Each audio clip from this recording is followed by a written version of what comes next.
Hello, ladies and gentlemen, once again. You are listening to a new episode of Before the Punchline Comedy Podcast, a podcast where we talk about comedy and everything else that comes into our demented minds. This episode is going to be a little bit different. I'm going to be running solo for this one, and there is a particular reason for that, which I will get to in about a minute.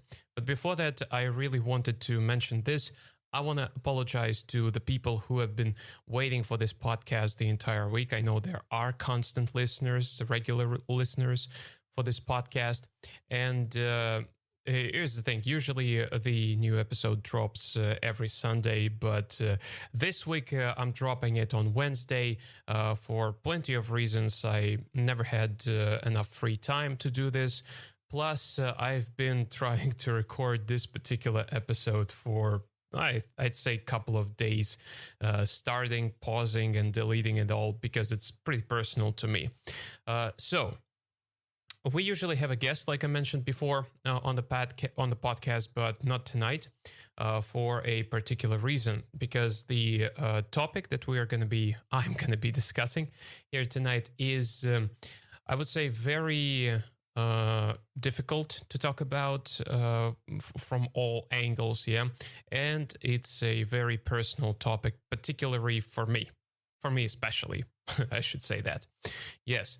So by the name of this episode, I guess that you've already guessed that we are going to talk about one of the cardinal sins in the world of not only stand-up but comedy in general, that being stealing jokes.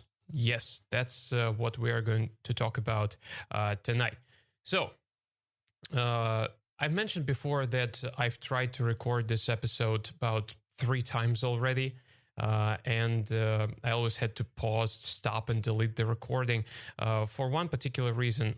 I've been trying to structure the plan for the show, where I want to lead this talk, how I want to structure the points I want to cover, in which order, and so on and so forth. But it always got messed up in my head. And as a result, I would go to one direction, then I would switch to another direction. So I wanted to make this into a normal thing, chronologically correct.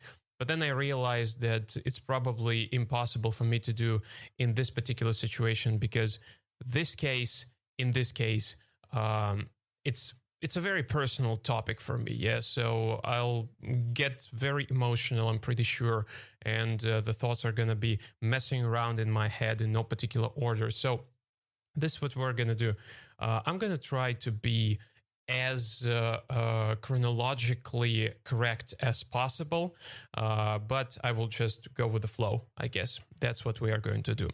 So without further ado, let's start. So comedy and stand-up comedy in particular has a lot of unwritten rules.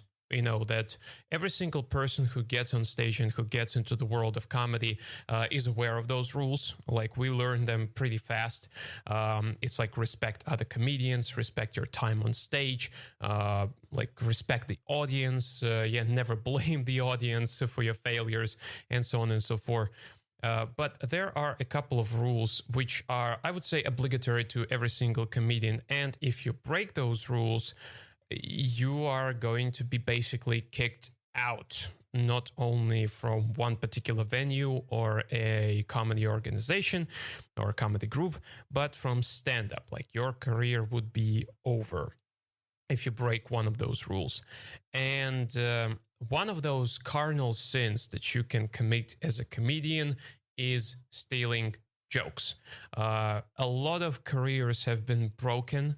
They have never been the same after it was revealed and that a comedian was stealing jokes. A couple of examples that come to my head are the likes of Carlos Mencias, who's still performing, by the way. He actually sells out comedy clubs in Vegas, if I'm not mistaken, still. But after that incident with Joe Rogan in one of the Boston's comedy clubs, where basically Joe exposed him as a joke thief, his career has never been the same after that.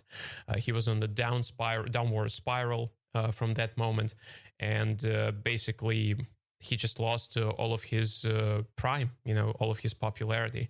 Dan Hook, I think, can also be talked about as one of these people. He got plenty of accusations of stealing jokes, which actually he got it very slightly because he's still performing. He's still a big name in the world of comedy. In reality, when you get onto a comedy scene, you will learn pretty fast that even though stealing is a cardinal sin, about 30% of people who perform steal jokes. Not all of the jokes. No, I don't want to say that like all of their material consists of stolen jokes. No, of course not. But there are certain jokes that people steal. That's for sure. That I can tell you with my experience. So now that I got the background a little bit on this topic, let's jump into some details. So this is where I'll start stuttering probably and making long pauses. I have been performing for 4.5 years, and for quite a time. No, let me put it differently. I've been performing for 4.5 years, and for 2 years. Maybe even more than 2 years, I used to do the same thing. Like, I committed that cardinal sin. I used to steal jokes. Now that after this, after I basically exposed myself, people immediately started hating me and switched off the podcast. For those of you who are still listening, I want to, basically why I'm doing this today. I want to go down the memory lane to explain why I even made this decision to steal the jokes from comedians, how it backfired on me, how miserable I felt during the process and after I got exposed, and what it led to right now. So a little bit of a background about me, because I've never actually opened up on this podcast before. It's always usually about the guest. But tonight I'm going to give you a little background on myself. So back in 2000, oh my God, I don't even remember, 15 or 16. That should be 16. Yeah, gotta be 16. Back in 2016, I started doing stand-up comedy. The reason why I started doing that is actually pretty simple. I would say pretty stereotypical. I had not a very good period in my life back then. I had some problems with my work. I just broke up with my ex-girlfriend at that time. And, it like piled up a little, plus stress from my parents had been pushing me at that time about everything that I was doing with my life at that moment. And so it all piled up on me, and I had to relieve my stress somehow. And I actually decided to try and do comedy, to try and do stand-up comedy. But I didn't start in English. Yeah, like for 4.5 years, I've been performing in English, but my first 3 shows were not in English. I actually tried doing Russian stand-up at first. And at that time, I had no idea how to write jokes. I had no idea what should be written, what shouldn't be written. Basically, I was nothing. And so I found one open mic in the club called Alibi, basically where the Russian stand-up scene as a whole was born. Yeah. And back then, it used to be very different type. Stand-up was just getting its first boom. And people were not coming to the bars and clubs for stand-up shows. If there was a stand-up show, people would never come for it. Yeah, people would go there to drink, to celebrate something, to just hang out, basically. And that was the club, that was the bar where people would come and drink, basically. And the audience was, a couple of drunks, people who have no idea what stand-up is, and so on and so forth. So I go there, and I had the worst jokes that I wrote by myself that you can ever imagine. Like, I used to joke about how fat my mom is and like that stuff. In fact, I told the story on the podcast before. Like, one of my jokes was so bad that the host who was hosting the show that day, he made fun of me. He heckled me while I was performing. And that basically destroyed me. That was actually the third show that I did by that time. And I thought that, you know what, fuck it. I'm not going to do that anymore. This is obviously not for me. And so the next week I came there as an audience member just to observe. And that was where I met a guy by the name of Milo Edwards. Now, for those of you who watch Russian stand-up, you probably know him or you've seen him on television, on Russian television, particularly on TNT channel. He's British. Yeah, he's from Britain. And he got an invitation from the TNT channel to come to Russia and to participate in their new project at that time, which was stand-up open mic, it was called, if I'm not mistaken. And so he needed to practice. He needed to practice his material, and he went around Moscow to perform at open mics. That's where I met him. And I actually came up to him and I started speaking English with him, because I was thinking like, oh man, I need to practice my language, yeah, and this is a cool opportunity. He turned out to be a very nice guy, and so as the conversation progressed, he was like, hey, there is this bar nearby called Jim and Jack's, and they actually have stand-up shows in English there. So why don't you go there and maybe just watch the shows? Maybe you can participate because it's an open mic. And I thought like, why not? And so I went to Jim and Jack's for an English open mic. And to say, truth be told, yeah, that was the second year I think that Jim and Jack's had been running English comedy, because Jim and Jack's is the place where English comedy was born in Moscow. And I went to the show. I really enjoyed it. I really liked it. I thought that the guys who performed there, they were actually better than they should have been. Yeah, for such a small community of comedians who were performing in English back then. And so I came up to the host after the show and I was like, hey, is there any system that I can sign up and to participate? He was like, yeah, just come on Saturday before the show, like an hour before the show, talk to the host and he will sign you up. And that's what I did. That's what I decided to do. But before that, I had to write jokes. Yeah, I had to actually write jokes. It took me 1 month to go there. You know, because I was going for those shows in English just to observe like what kind of material is better, what kind of material is worse for the audience that was present there, like which topics are taboo, which topics are not, and so on and so forth.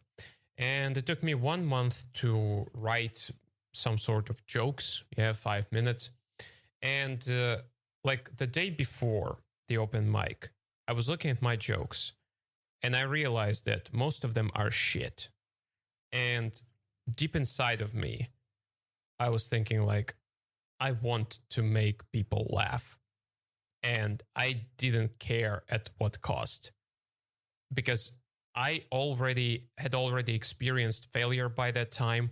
And I didn't want to do that again. Like I didn't want to get embarrassed, and I didn't care about the price of that. And so the first thing that came to my mind was, maybe I can go on YouTube and search for some unknown comedians, and but basically steal their jokes, use their jokes. And I'm not gonna lie, back then I wasn't feeling bad about doing that. Yeah, I wasn't. The idea hit me and I was like, cool, great idea. So that's exactly what I did. I went there on stage with like 60% of not my jokes or stolen jokes, and people laughed. People laughed. They liked me. The host liked me. Well, I bet, yeah. And basically, he told me after the show that, hey, that was good. Come again. And that's how I got into stand up. So, as you see, right from the get go, I was a thief. Yeah, I was stealing jokes right from the start of that. And the worst thing about that is that I continued doing that. I continued stealing jokes onwards. And I was doing that. I had been doing that for 2 years, ever since I came there.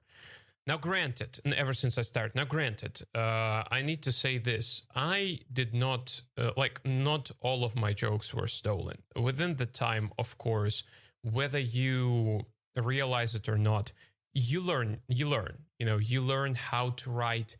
You come to realization what kind of a person you are on stage. Maybe you want to play some character, and you understand. You start understanding what kind of humor you like, what kind of humor is closer to you for you, and you are trying to write the jokes in that way. And that's what happened to me. I actually was writing jokes back then, my own jokes, and I was performing with them, and they were pretty good. Like going back to those times and watching some of the old videos of my sets and listening to the jokes that I wrote myself, they were actually pretty good. And here is where the most complicated thing comes, because despite me realizing that my jokes were good, I was still stealing. Now, when I got exposed, which we'll get to this moment later, yeah. When I got exposed for stealing, I spent a lot of time asking myself a question. Why did I continue stealing jokes? Because I had really good jokes, yeah, written by myself, but I just kept on stealing. And that all came from the beginning, as I thought, and as I think. I still think that way, that I still remember the failure that I went through the first month of me performing there. And despite my jokes, my own jokes being relatively good, not all of them, of course, but still, despite having good jokes and having a personality on stage, I just thought that I was scared. I was literally scared of failing. This is how much of a scared bitch I was. I had no I had fuck, I forgot. I had no self-confidence whatsoever in my jokes, in my material. And that was the worst thing. I had no self-confidence, and that's why I kept on stealing. And that continued throughout 2017, 2018, and even went into the beginning of 2019. And eventually, every single lie gets exposed. And that's exactly what happened to me. I got exposed. The guys dug up the videos of comedians who I was stealing from, and they confronted me with that. And I had nothing to say. I realized that that's it. There is. It makes no sense to swing the tail back and forth, and I have to admit that I did it, and I admitted that. And what ended up happening, it was the most logical thing. They kicked me out because there was an organization of English comedians in Moscow who performed in English, and they were organizing shows. giving comedians opportunity to perform at their platforms, and I got kicked out of that. I got kicked out. To say that I felt like shit would be an understatement.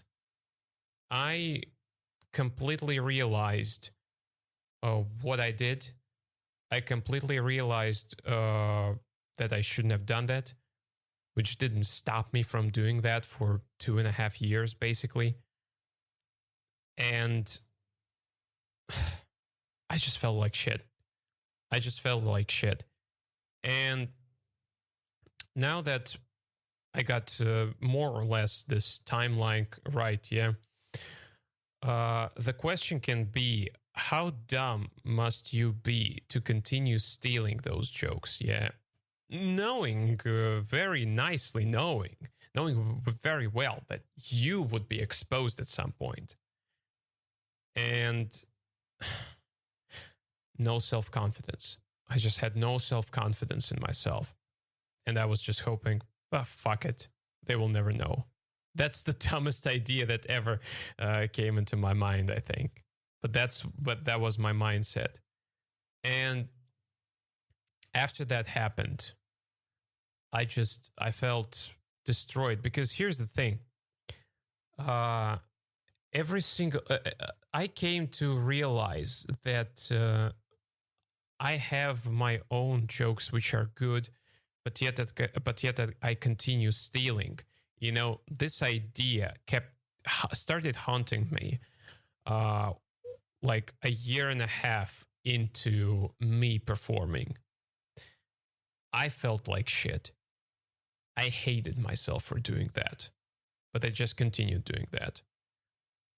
And I'm not looking for any excuses. I did what I did, but I just want you to realize, guys, that comedy is a very important part of my life. Yeah, comedy helped me multiple times, like helped me a lot. It dragged me from very dark places in my head.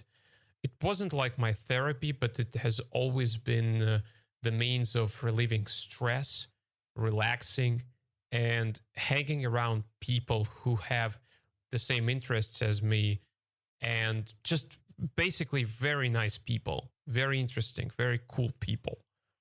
And just by doing that fucking thing, just by stealing jokes, I practically flushed it down the toilet.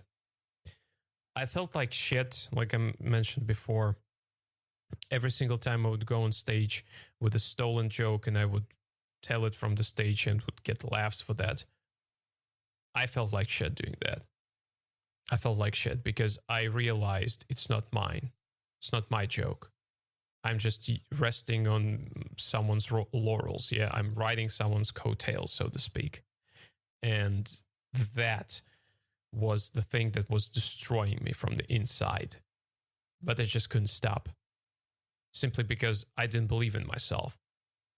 That's a very bitch-ass excuse. I know that. And if you would call me weak, you'd be right. But that's how I was back then.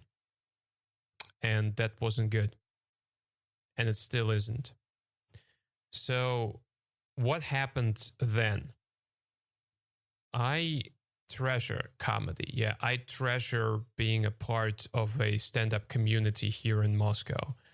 And I didn't want to lose it. But essentially, I got exposed. Everybody knew what happened. All the comedians knew. And I felt miserable and ashamed for several reasons.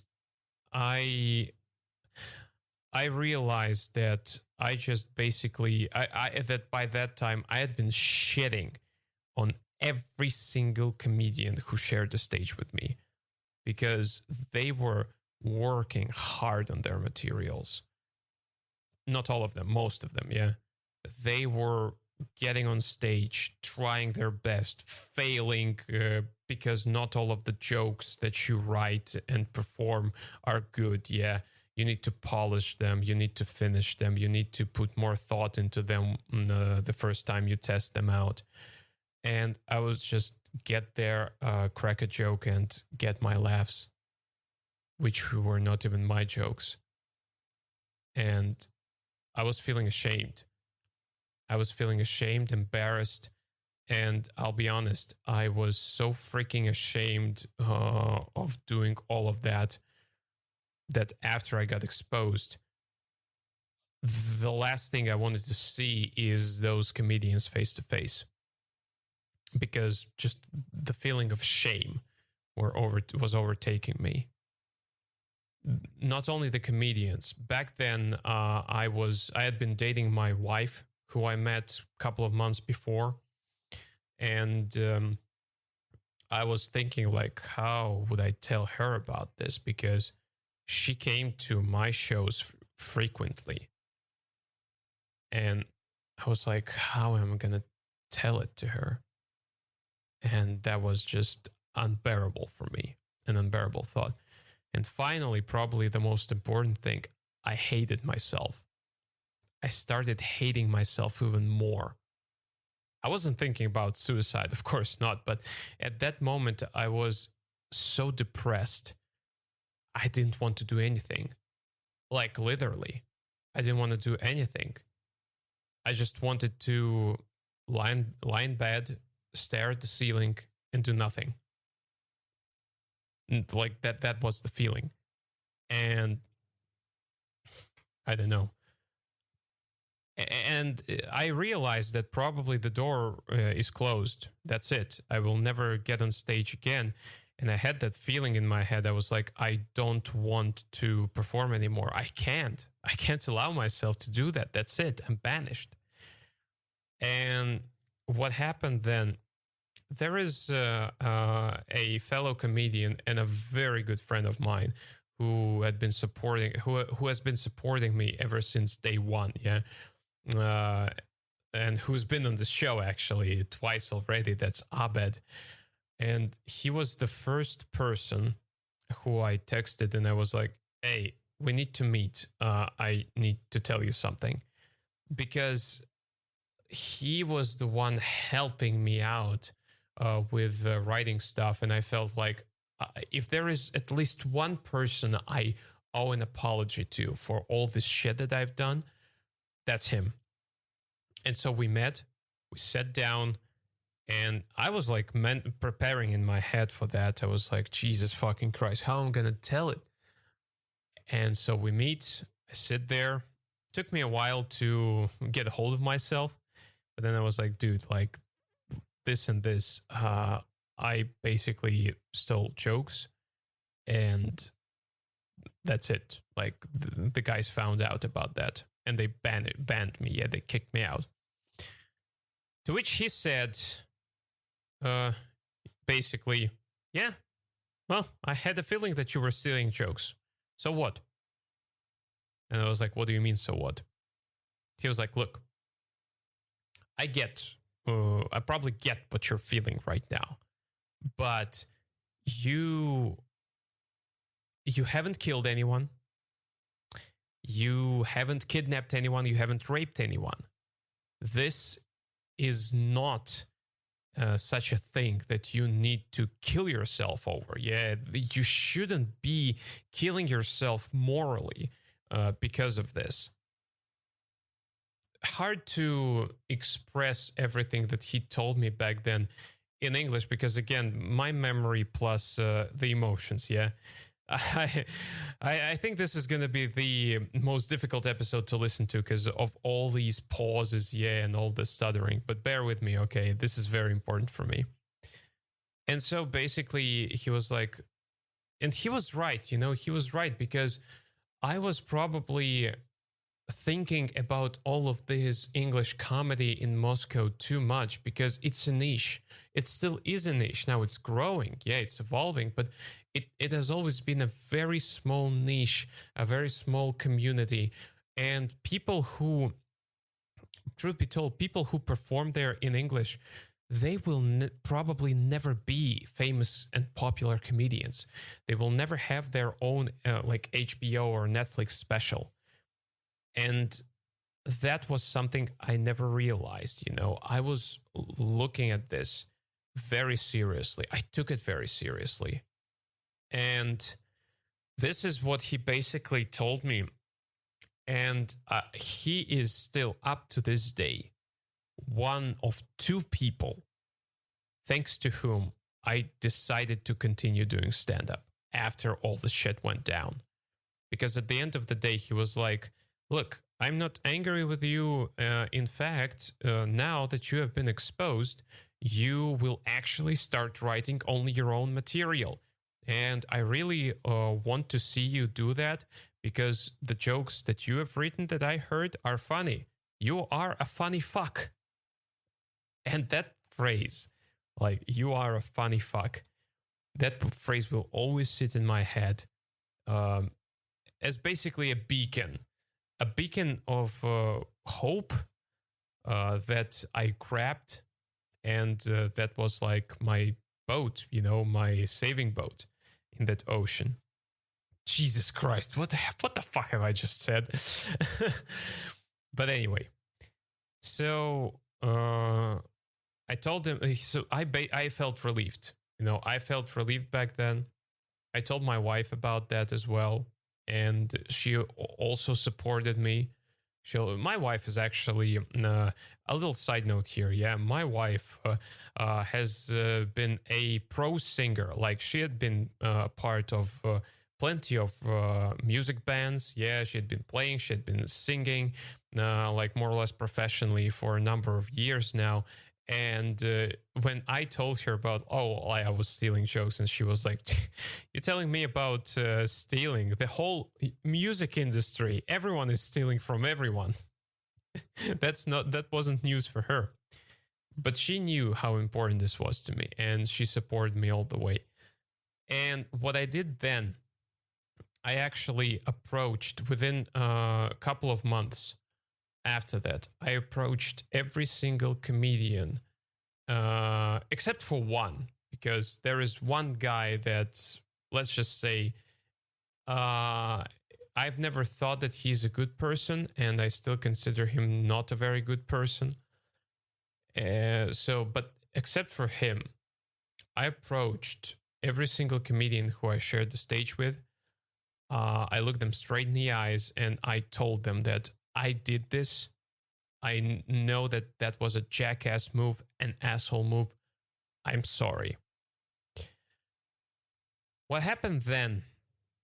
I got kicked out of there, yeah, and I actually was still friendly with the guy, with one of the organizers, and we texted each other and we talked a lot. And he basically told me, look, I know that this is a very shitty situation, and you're not going to be back in a very long time in our community. But what you need to do right now, don't fucking be dumb. Don't be stupid. Don't steal. Write your own shit. Go to the other venues. Perform there. Get better. Record yourself. Then in a couple of months, or maybe in a year, get back at us, and we are going to work something out. So he was the only person who left the door open for me. That was Oleg Denisov, one of the founders of Steal the Show Comedy. And I was like, okay, so... And at that moment, after I did all this, after I talked to everyone, I got so much relief. I really felt like a huge load just got dumped off my shoulders. A huge weight, I dropped a huge weight off my shoulders at that point. And I basically felt like a new man, and I had the motivation. I had the motivation to prove to myself and to every single person who's ever seen me on stage and then knew that I was stealing jokes, wanted to prove to myself and to them that I am funny, that I am a good comedian on my own. I don't need to steal from anyone to be a great comedian. And that's what I started doing. For the next 8 months, I went to Jim and Jack's, where everything started, because the guys were not, they were basically not in any kind of partnership with Jim and Jack's, and Jim and Jack's was still running English stand-up shows. So I went there, and I also started doing Russian stand-up again. Occasionally, not all the time, yeah. And that helped me get back into the right mindset. I started writing a lot. I started workshopping my jokes with comedians like Abed in particular. And I had a goal. I wanted to get back to where I was. I wanted to prove to myself that I deserve to be on stage in front of the people, to perform, and to get those applause, those laughs, that I deserve it. So 8 months passed by. I think it was April, somewhere around April. Maybe it was even a year later. I don't remember, honestly. But I think it was April. I get a text message, April of 2019, if my memory is correct. Maybe I'm fucking up the timeline right now, but I remember that it happened about a year ago at this point. So I get a text message from Oleg, because I have been actually talking to the guy. Yeah, I've been talking to him on occasions about like, hey, I'm doing this. I'm performing. Everything is cool. I'm recording myself. I have the videos and so on and so forth. And I get a text message from him, and he was like, look, you can come and perform with us at the open mics again. Now, we're not going to let you on special shows or paid shows, but we're going to let you back on our open mics, where you can start from the scratch, basically earn your way into performing at bigger shows, bigger venues, and stuff like that. And that was the first small victory for me back then. And so I went there. And a couple of months passed by, and I was very busy. I started doing very busy because the guys had a couple of, they had an open mic there, and they also had a Friday night show, which wasn't actually any type of special show. It wasn't paid show, it was like pay what you want after the show, where they basically select 7 comedians to perform at the show. It took me about 3 months performing strictly at the open mics on Wednesdays to get a spot on the Friday show, but that's exactly what I eventually got. And I've been performing for a year. I haven't been allowed on any paid shows whatsoever because of all the prejudice that I've had. And I'm going to talk about that a little bit later as well. And then what came by was this comedy competition that we were talking about on the previous episode.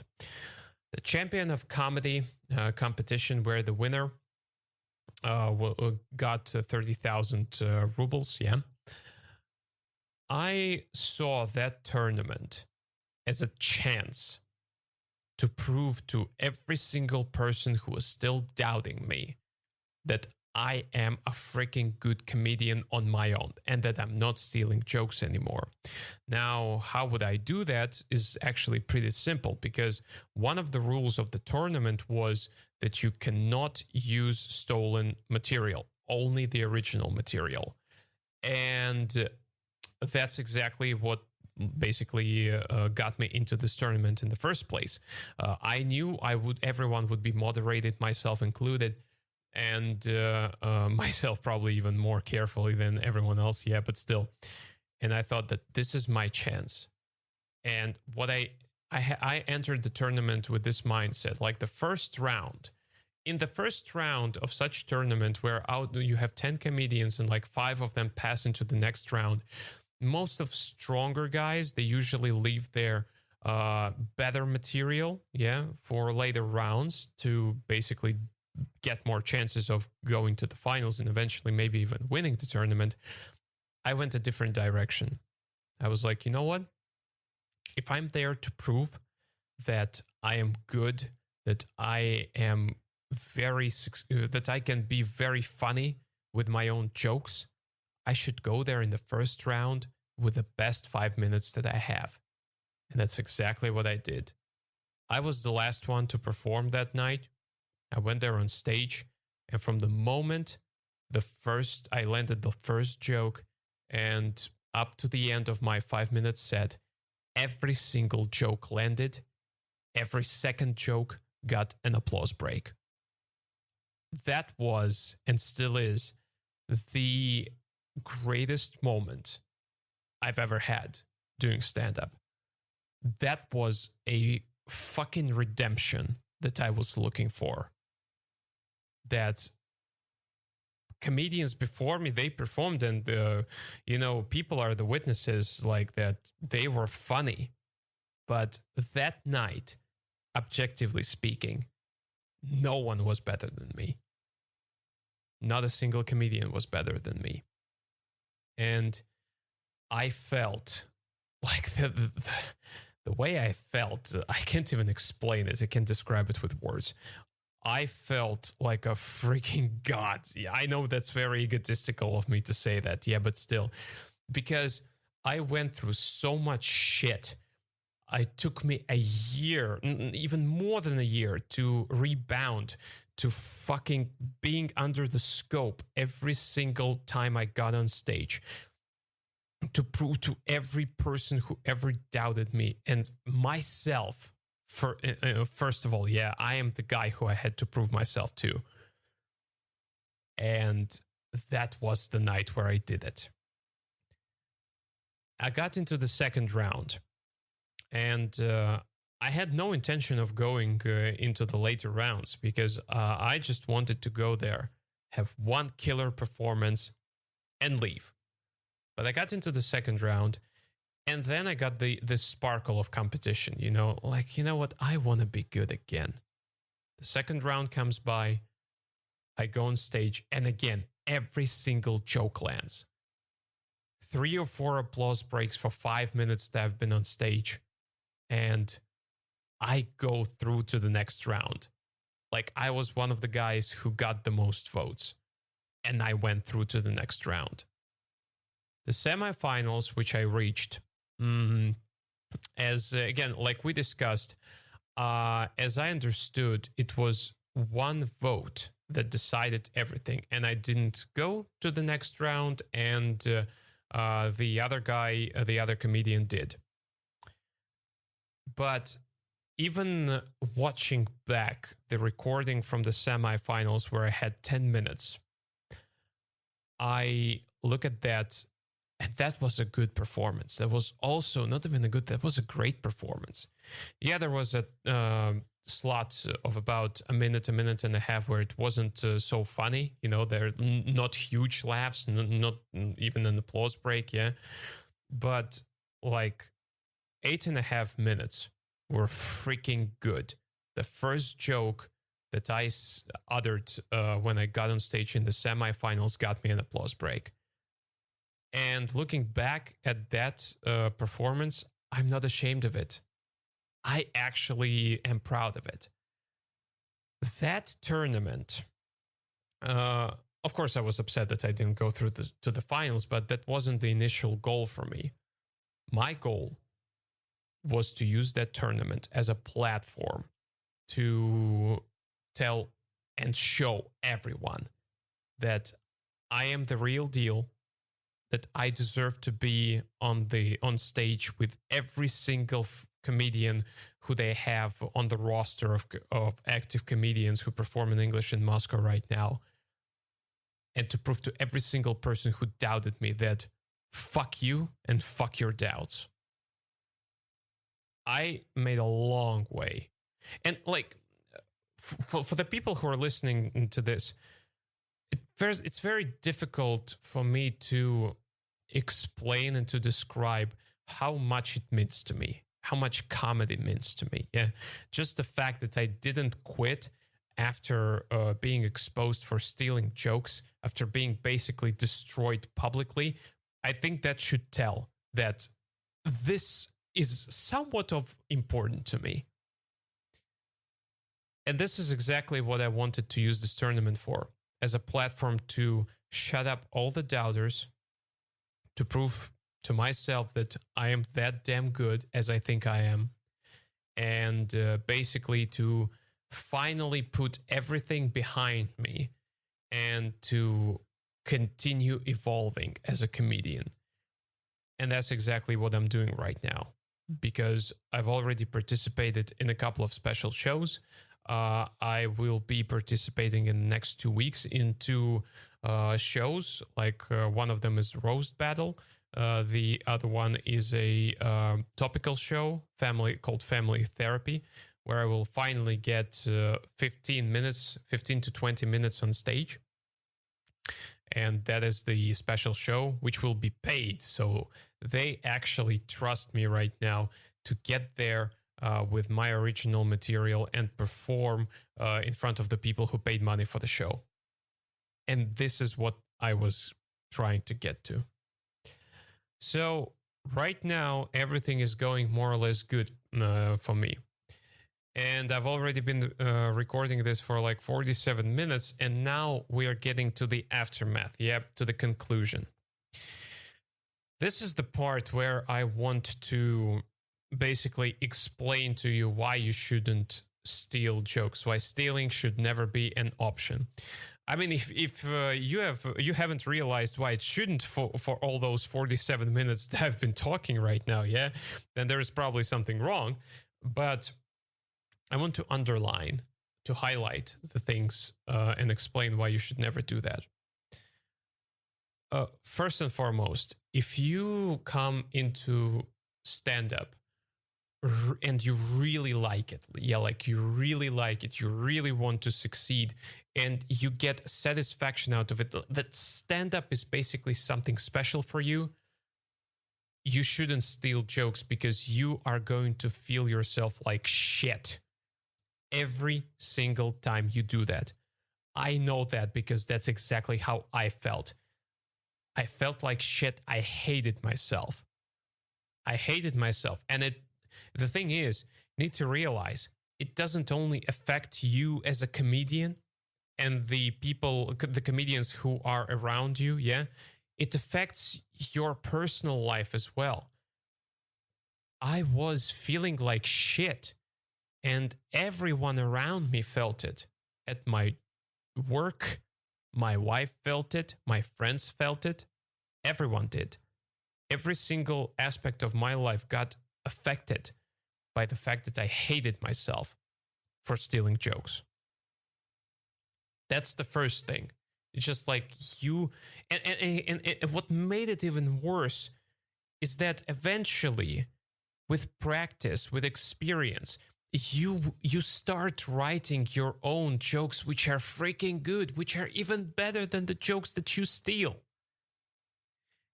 And then you realize that, what the fuck am I doing right now? I'm writing good stuff, and yet I'm such a bitch, such, like, how do you say, inconfident, I forgot, yeah? Like, you have no confidence, and yet I have no confidence in myself. What the fuck is this? This is fucked up.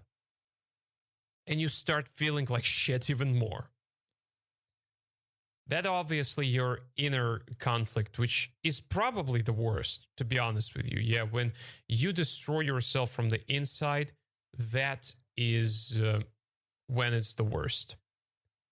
The second thing is, of course, you lose the respect of every single comedian who's ever performed with you. They might not tell you that. They might not show it. They might tell you, hey, no problem, I've forgiven you.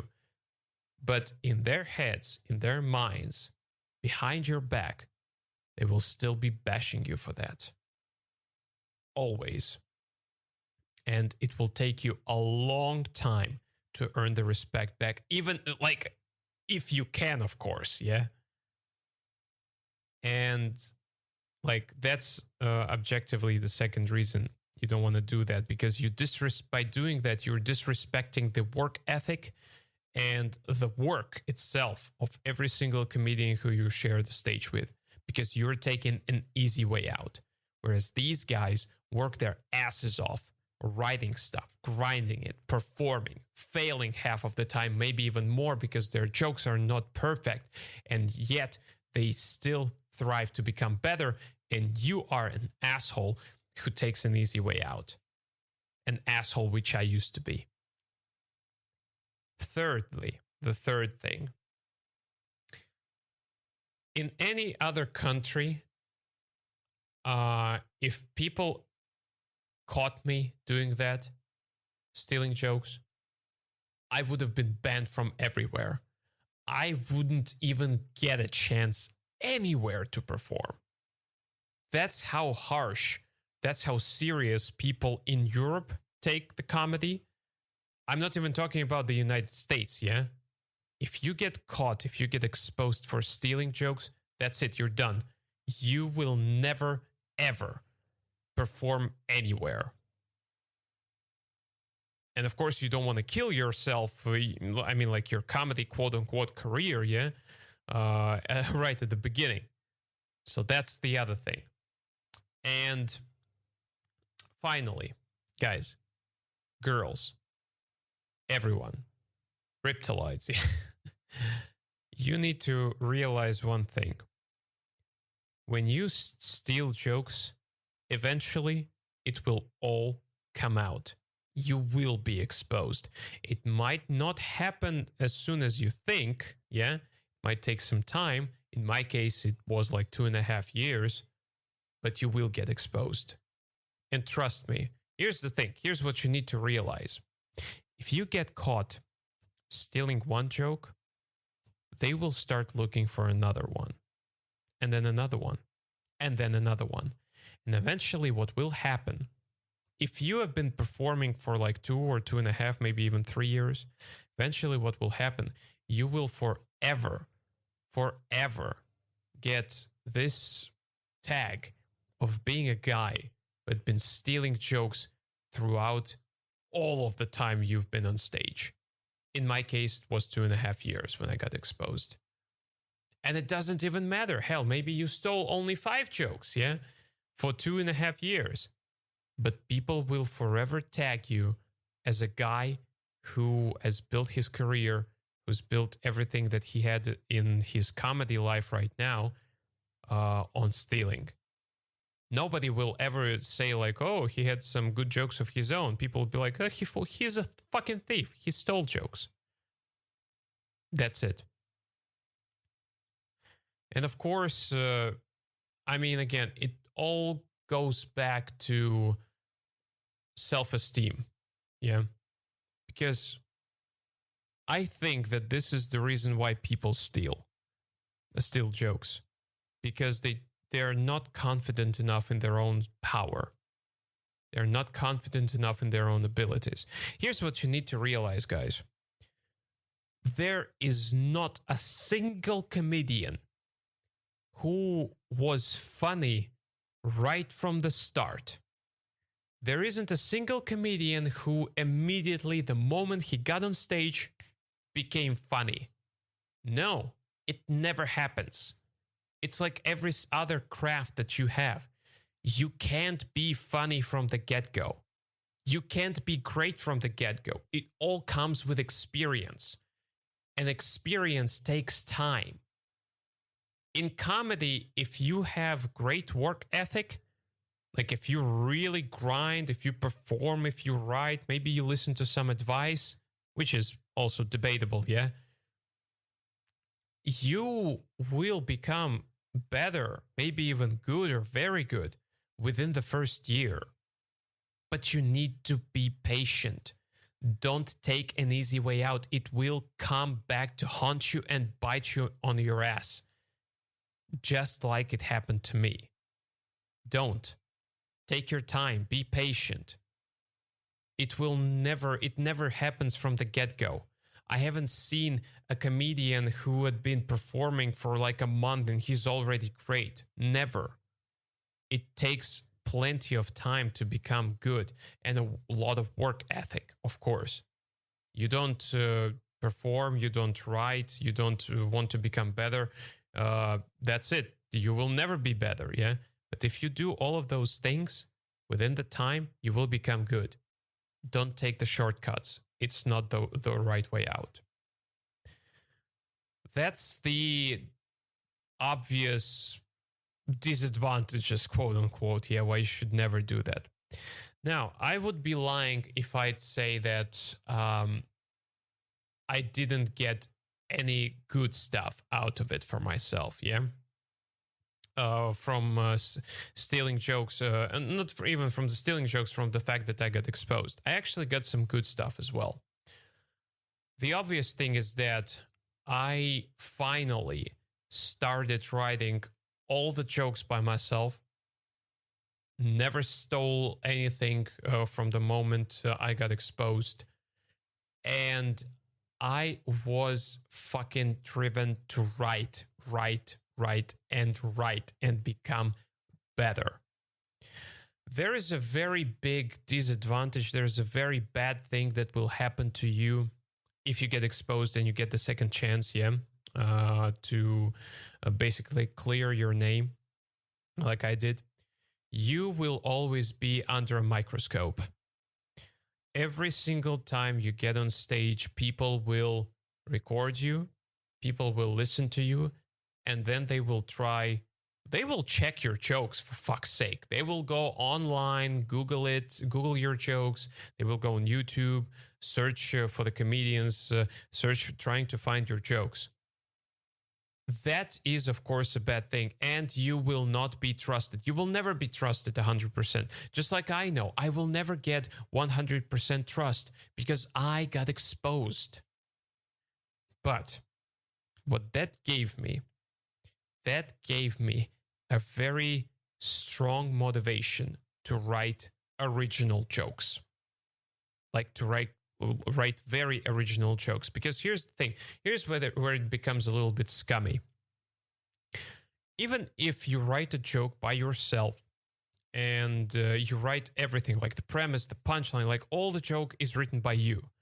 But if this joke in some shape or form is similar to some other joke or a meme online, people will call you out for stealing that joke because you have a reputation of a thief who used to steal jokes. And that happened to me as well. It happened to me once, and I will give this, I will actually talk about this example. So I had a joke I wrote about Sean Bean. I wrote a joke about Sean Bean where I was making fun of basically how Sean Bean always dies in movies, yeah. And then I got to the punchline where I was like, that Sean Bean, like, he lost all of his magic, yeah, as an actor. The moment he gets on screen, you know exactly what's going to happen. But I know how to bring back the magic to Sean Bean. Make a horror movie where the two main characters are Sean Bean and a black person. Make them guess who's gonna die first. That is a punchline. And truth be told, that is not a very good punchline. I mean, it's a good punchline when you're just an audience member who doesn't go deep into the world of comedy, into the world of stand-up. But as a comedian, you know it's a bad punchline because it's right there on the surface. You know, this is what every person thinks about, right? That who do you compare Sean Bean, who dies in every single movie? A stereotypical black person who always dies first in horror movies. And that's how you build your punchline. I remember I used to say this joke, this particular punchline, for about 2 months. And then I found out through, again, one of my friends that the host or one of the organizers of the shows, he didn't want to allow me to perform on Friday night shows where a group of selected comedians usually performs because of this joke. He was like, he stole this joke. And I was like, no, I'm not. No, I haven't. I know that because I wrote that joke. In fact, I actually workshopped that joke with one of my friends. Yeah, with a comedian. Sorry, well, as if a comedian cannot be your friend. Jesus Christ. I workshopped that joke with a friend comedian of mine, and I know this is my joke. And so, as a proof, that organizer, yeah, he sent a link to Reddit, to fucking Reddit, where the post, where like basically a trend, yeah, where a trend started, which was called Sean Bean or Black Guy, who dies first? Fucking Reddit trend. And nobody would ever listen to me. And the funny thing there, I know it will sound crazy, but I don't even read Reddit. I know what Reddit is, don't get me wrong. I know what Reddit is, but I never go there simply because, like, as a person who lives in Russia, I have other sources to go to. Yeah, we have our own internal social media, Vkontakte, Mail, Yandex. Yeah, like I would go on Facebook, some topical websites like American websites, but I don't use Reddit because for me, I have no use of it right now. Yeah, get my information from elsewhere. And that was the worst thing, you know. And I had to change the punchline for that joke simply because despite all of my explanations, I would still be called a thief, a person who stole this joke. And not objectively, yeah, but because I once got exposed for stealing jokes, and that was that, you know. That's the reputation. If I stole that, if I used to steal jokes, that means that I can steal again. And that's why once you do that, you will be under constant microscope. Now, there is one positive thing that comes out of it. Because of all this behavior towards you and because of all this treatment, you are forced to write original material. And truth be told, this is very difficult to do. Like really difficult. But that's exactly what I've been doing over the past year. And honestly, the past year, I've written the best jokes of my life. Really. Even the times when I was stealing, the jokes that I wrote then, yeah, they are not even close to the jokes that I write right now. Not even close. So, couple of positive things, of course, I got out of it. And what do we have right now? What do I have right now? I think I've proven myself to the comedians who know about this story, to the people who exposed me, and to the organizers who organize the shows and invite comedians to perform there. I think I've done that because right now I can tell you I get all the opportunities that you can get in Moscow as a person who performs in English. Yeah, I get invited to big shows. I get invited to paid shows, to special shows. I'm all over the place. I get to participate in the life of the Still the Show Comedy Club, which is super great. And I think that finally I have proven myself to all the doubters.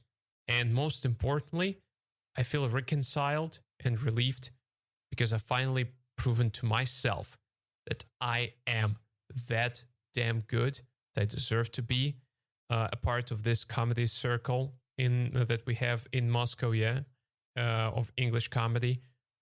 And that I can write my own jokes and they can be as funny and even funnier than the jokes that some more or less popular comedians abroad have. And that's the thing. So I understand that this is going to be probably a very difficult episode to listen to. I'm sorry for all the pauses and stuttering that you would hear, and plenty of water probably. But like I said, this thing is very personal and emotional to me, and I had to do that. Now, some people would say that this is a stupid idea to do that, basically exposing myself to the entire world, as this podcast can be listened by anyone. But this is the thing. By doing this podcast, I wanted to put a very fat full stop at this part of my life and at this situation. And plus, I really, really wanted to get it out there for the people to listen, for the people who are going to be listening to this, who maybe are thinking of getting into comedy, or maybe even for the people who perform and who steal jokes. Guys, don't do that. It's never a way out. You will get exposed eventually. And I got lucky because I got the second chance. And I wanted to thank everyone who supported me, to every single person, comedians in particular, like Oleg Denisov, who gave me another shot, like Igor Monday, like, of course, Abed Ovaisi, a good friend of mine who will appear multiple more times at this show, to Arun Kurana, who's going to be the guest on the next week's episode, and to every single comedian who I shared the stage with, who sat down, who agreed to listen to me, and who understood me, and eventually who forgave me and gave me another shot. Thank you guys a lot. This is very important to me, and I'm very grateful for this chance, for this opportunity. And the only thing I can say is that I will be even better. I will be even better than I am right now. And to those people who are listening to this right now, and for those people who managed to actually listen for more than 1 hour of this talk, I really hope that I was able to get it out there, how important it is for me. I really hope that you will find it very interesting and knowledgeable. And for those people who want to get into stand-up, or for those people who maybe once or twice stole a joke and are thinking about doing this again, I hope that this podcast, this particular episode, will prove to you and will convince you not to do that. You are better than that. You just need to put time, effort, and work ethic into this, and then everything will work out. This is Before the Punchline Comedy Podcast. This was your host, Kirill Voronin. Thank you guys for listening. Signing out. I'll see you on Sunday.